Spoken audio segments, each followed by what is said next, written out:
Hello everyone, I'm Jay, the moderator for tonight, and welcome to today's webinar, Taking Control of Your Life with Dr. Reza Abraham, who is the co-founder of In Control Group.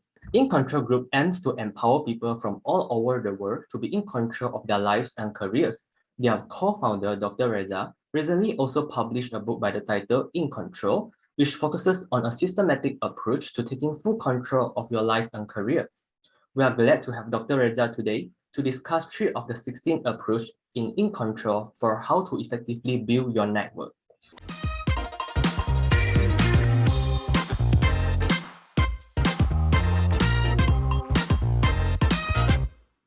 Do you prefer to work as a team or independently, and why? So personally, I feel like I like to working alone in the past because I feel like, working alone, you don't have to listen to what others think and you can just follow your own pace. But however, like after entering my college life, I feel like it is important to work as a team because there are a lot of assignments require us to work as a team. So what do you think, Dr. Reza?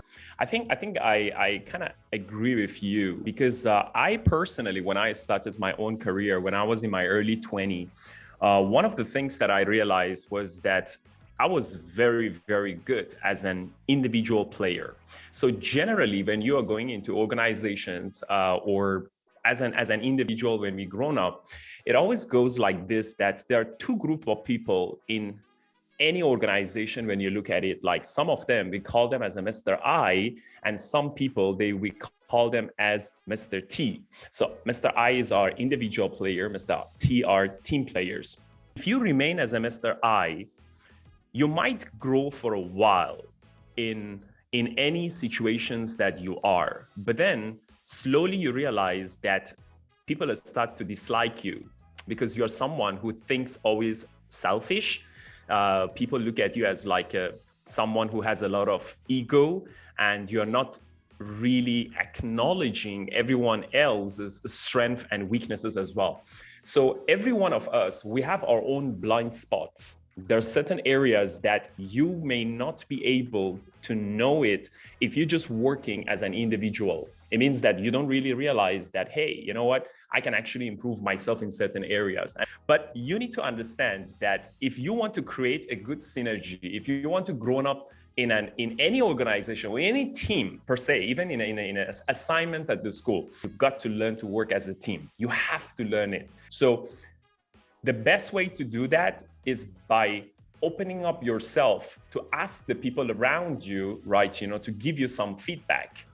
So improve your listening, make sure you receive a lot of feedback from other people, because if you really want to grow as an individual, you have to learn to become a great team player. So whether you're starting your business on your own or you're joining an organization, you will never succeed or you never grow big if you're just thinking as an individual. So you must go for learning how to become a team player.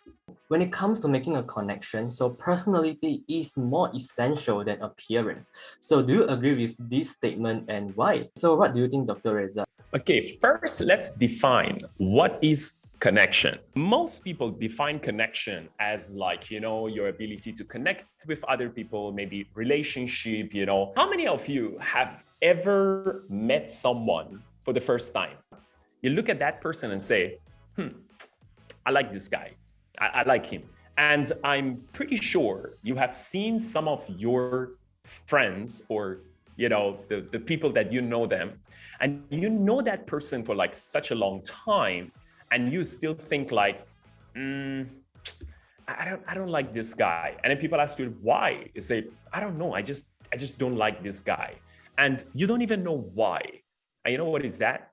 That is connection. So if I want to define the word connection for you guys, connection is your ability to be likable.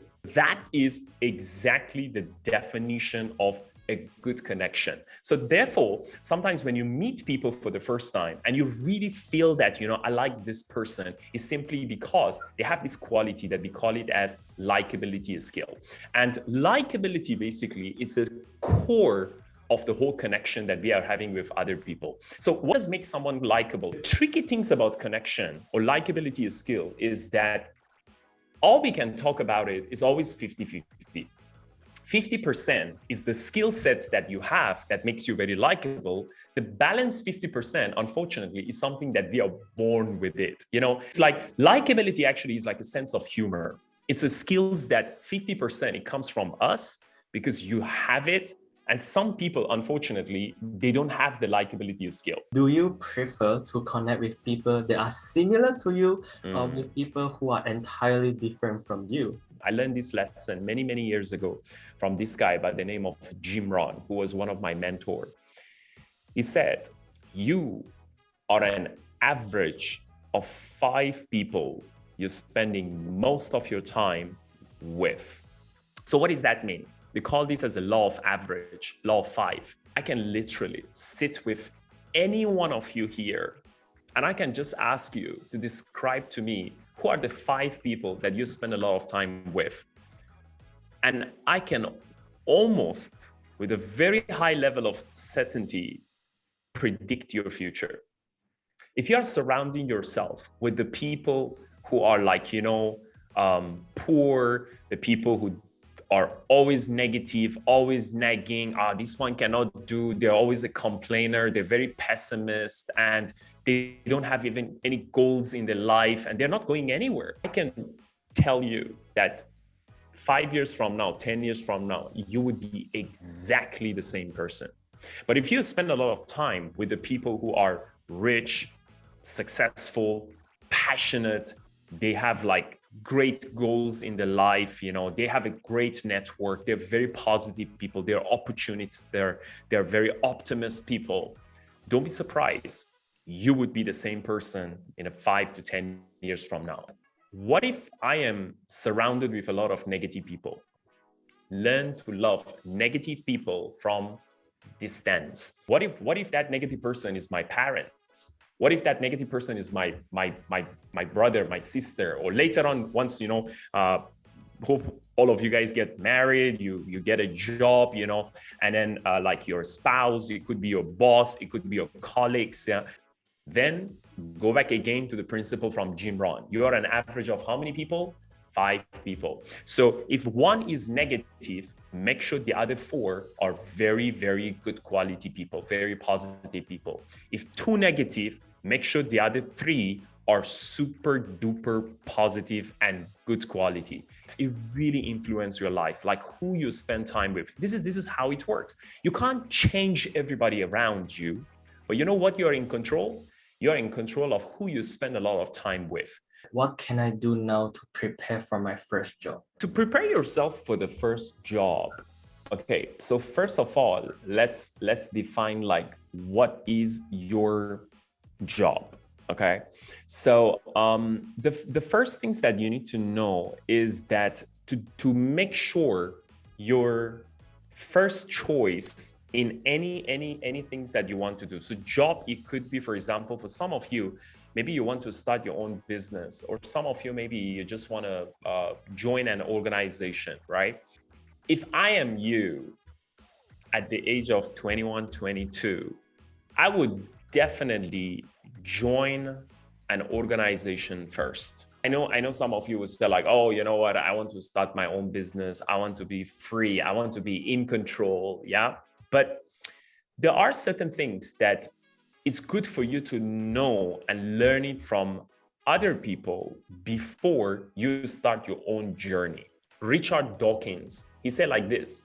He said, adult who only learns from their own trial and error will always lose to adult who learn it from other people's trial and error.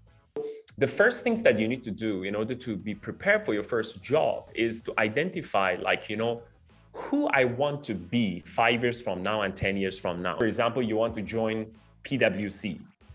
So go to LinkedIn, look for the people who are currently working in PwC. And then you can just send them a message and say like, I'm exploring like whether I want to, let's say, apply for PwC. I want to apply for KPMG, or I want to apply for GE or any organizations. Like what is like, work look like there? The first one is like, how do you start building connection as an introvert? What do you think? Yeah, so something very interesting that I tell you something. I am personally, I'm an introvert. Okay, I am someone that when I started first, I'm not someone that if I go, for example, to a big event, I'm not the type of guy that go and shake hand with everyone, say hi to everybody. I can just like, connect with people very well. But you know what's something very interesting? It really doesn't matter whether you are introvert or you are an extrovert. It's really, really, guys, it doesn't matter. You can be an introvert, but you can really train yourself to become an extrovert. So how does it start? It starts with 1C, which we mentioned in the book. For those of you who are gonna read the book later, there is this C called courage.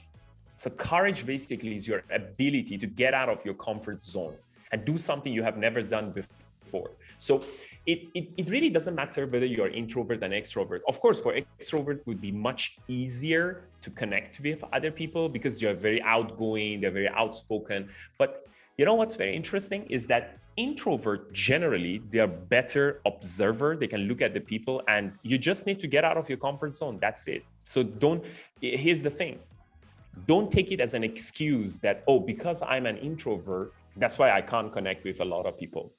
It's just an excuse. You are in complete control of how you can actually deal with other people, right? So just don't give it as an excuse. Move on. How to deal with self-doubt, like if I'm second guessing my academic or career choice? Maybe I can answer this question, and the upper one, the how to find your passion, this one together, maybe in one answer, I can give it to you. Mm-hmm. So one of the way actually to make sure when you are self-doubting yourself, see, we are not sure, even right now that we are talking, we are not sure that what would be the best job in the future. Let me give you a life example. My degree was industrial engineering. I know what I'm doing right now. I'm a management consultant. Where does your engineering background goes? All those 4 years going through those sophisticated mathematics and all those stuff. What's the usage? Today, when I sit in the boardroom, when I sit next to other people, the way I look at everything is very different compared to the way that other people look at it. I see more details compared to average eyes. And that's where my engineering knowledge comes in. What's very important about finding your passion, especially for those of you, again, who are gonna read the book, right? There is this method called Ikigai. You just need to ask yourself these 4 questions. What do you love to do? What is something that you are very good at it? Who needs your gift? How am I gonna make money out of this? The answer to these 4 questions, the questions that it's at the middle of these 4 questions, it's what is your passion? How to avoid a complete toxic mindset when unable to handle so much criticism, or you are instead feeling hopeless and helpless by the end of the day? I like to answer this one is get some help. You don't have to solve all the problem on your own. That is something that is very important. And maybe I can tell you, this is something that I wish to tell every one of you. It's about finding mentors for yourself in the earlier stages, guys. It's really, really helpful. It really helps you to become a very good person. I am who I am because of my mentors. So mentors are the people who has already achieved what you're trying to achieve in your life. Okay. So the way to handle all these things, if you want to really shape your future, right? I don't know. I mean that questions that you put up there is a very tricky questions. I have a lot of questions to ask you, like what kind of criticism, what kind of toxic environment are you talking about? So that is like, I need to ask you a follow-up question so that I can help better. But to me, the way to manage all these negative things in our life, the best way to do it is to find people who has already solved those problems, meaning that someone who is already very successful in that area, right? So mentors are very, very important. Mentors can actually save you years of trial and error. So the best way to do it is to find someone who can help you. Sometimes you can talk to mentors, sometimes you can talk to counselors, the people who can actually be very helpful to you.